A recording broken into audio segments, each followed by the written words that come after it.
Since the 9/11 collapse of Hillary Clinton, millions of people have watched videos on the body double phenomenon. And for good reason, as her miraculous recovery was too intense to believe. Too unbelievable to be true. Close-up pictures before and after the collapse seem to show slight differences. The new Hillary looked younger and somewhat thinner as well. This is some of the only known footage of Hillary before her collapse. When we compare this footage to the footage of her reappearance, the differences are slight. If this is a body double, the differences are so minute that it looks more like a twin than an actor. What makes things even more confusing, perhaps, was her first televised appearance after that collapse. She flickered on and off the screen, her and her podium, which suggests something else must be going on. And what's even more perplexing is that if you compile the different videos of her over the last month or so, we keep seeing 2 or 3 different Hillarys. The changes are quite remarkable for just being a few days apart. Look at the different versions for yourself. It's one thing to change over the years. It's another thing to change day after day. We've prepared a few different mini documentaries to help explain why people are seeing what they're seeing. And as time goes on, you'll understand that what you're seeing isn't a body double. It's more like Frankenstein's twin. Modern technology is far beyond where most people think it is. They can create a hologram and then project it anywhere in the world in real time. So this is what I look like as a hologram. In real time, they could change my voice, change my clothes, they could even multiply me. They say the possibilities are endless. What other applications do you see for this technology? Education, military, politics.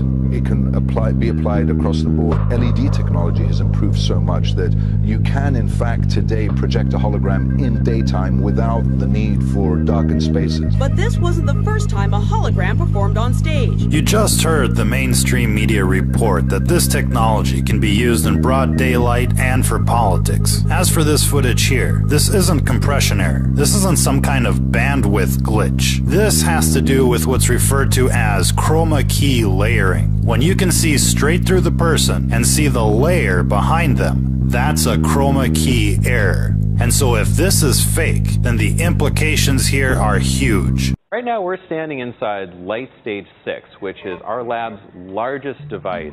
This is the future of movies. What was once filmed on a soundstage is now shot on a light stage. This surreal laboratory is the brainchild of Paul Debevec. He heads up USC's Institute for Creative Technologies, and he's reinventing the way movies are made by digitally cloning actors. We want to create that perfect digital puppet that has every skin pore, fine crease, and the ability for any little twitch or bulge or buckle of skin that the real person would have had. More than 6,000 computer-controlled LEDs and 50 cameras capture every nuance. The key to creating believable virtual humans is how the computer measures both the light reflecting off the surface of the skin and the light penetrating beneath it.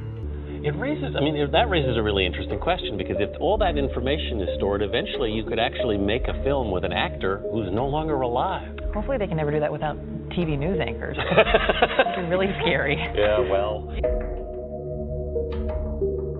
Research has been underway for many years in biological synthesis, that is, artificial life forms. And according to High Intelligence, a stunning breakthrough took place in Russia some years ago.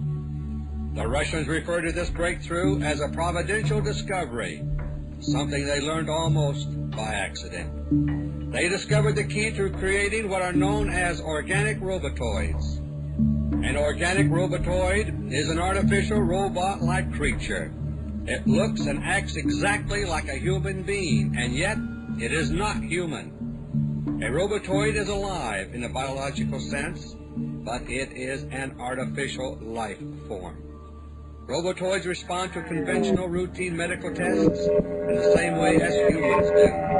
They eat, they drink, they breathe, they bleed if cut, and they can be killed. Robotoids can also think, but they think only in the sense that a computer thinks. Like any other computer, the brain of a robotoid has to be programmed for each assignment it is given. But unlike many electronic computers, the biological computer brain of a robotoid possesses an enormous memory. As a result, robotoids can be programmed to communicate and think in such complex patterns that they act human.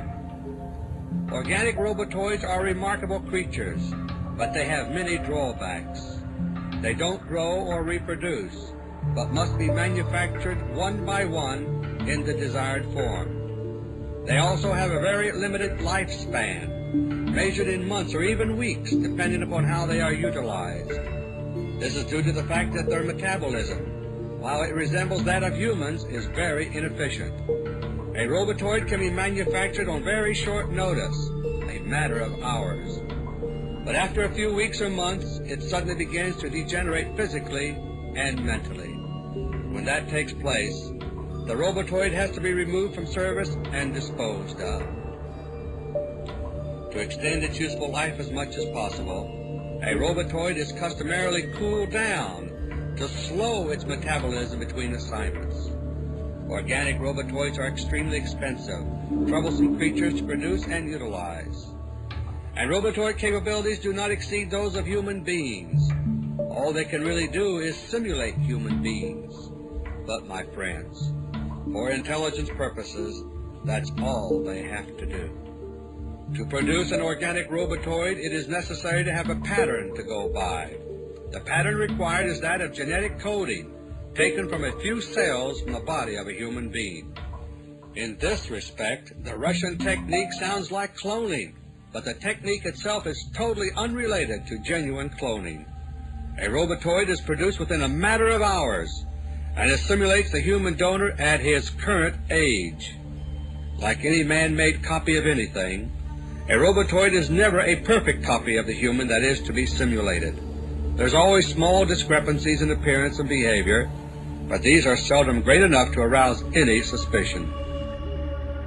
The Hillary on the left appeared just before her 9/11 collapse. The Hillary on the right was her first appearance after that collapse. Why so many different looking Hillarys? Thank you.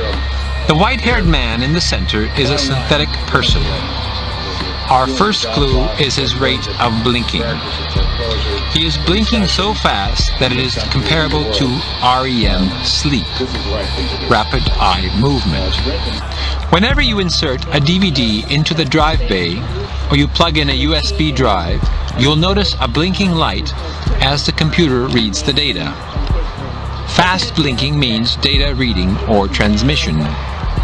The circumstances of the shooting, of course, and that will have to be sorted out. Conflicting reports as well about his injuries. The injury said to be to the back of his head. We're getting word from the White House that they are slightly more optimistic than they were earlier this afternoon, but there's still no word. It's been long suspected that synthetic clones live among us. Some are part droid, others are more advanced. Everyone has seen these people on TV before. Now just imagine trying to function while blinking 3 times a second. Guess what Chelsea Clinton's apartment used to be? So we posted a link and we went to it. MetroCare Home Services Inc.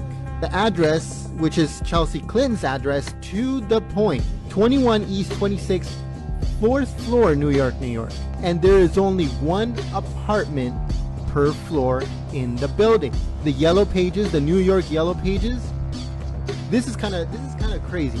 It says the name again, and it says open now, open 24 hours. It gives the address and the phone number. So it turns out Chelsea's apartment isn't what we think it is. It's an elite cloning center paid for by the Clinton Foundation.